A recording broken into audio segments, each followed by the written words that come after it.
In this video, I will be showing you multiple solutions to fix the "oops, an error occurred" message in ChatGPT. Let's get started. First, to evaluate if an outdated browser is causing the issue, I click the three dots in the top right corner of Chrome and select Settings.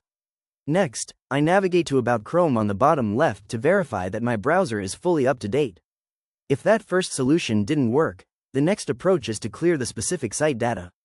I click on Privacy and Security in the left menu. I scroll down to select Third-Party Cookies, and then I open See All Site Data and Permissions. I analyze the list to find ChatGPT.com, click the trash can icon next to it, and hit Delete to clear its cache. If you are still experiencing the error, we can expand this to clear all browsing data. I head back to the Privacy and Security page and select Delete Browsing Data. I adjust the time range to all time and click Delete Data. I then return to my ChatGPT tab and click Reload to evaluate if the issue is resolved. Another effective solution is to clear data directly from the site interface. I click the site information icon next to the URL and select Site Settings.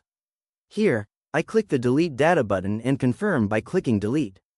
I go back to ChatGPT and reload the page once more to test it. If the error persists, we need to analyze if browser extensions are interfering. I click the three dots menu again, hover over Extensions, and select Manage Extensions to review my active add-ons. Afterward, I head back over to the ChatGPT tab and reload it. I click Log In to check the standard window, but I will close this prompt for now. Finally, if none of those previous solutions worked, I try establishing a completely clean session using incognito mode. I open the three dots menu and select New Incognito window. I type ChatGPT into the search bar and press Enter. I select the official ChatGPT link from the search results, and from here, I click Log In. I input my email address and click Next. Then, I enter my password and click Next to authenticate. Now that I am successfully logged in, I type a quick test prompt to analyze the system response and click Send. The chat responds perfectly, verifying the error is fully fixed and the environment is operational.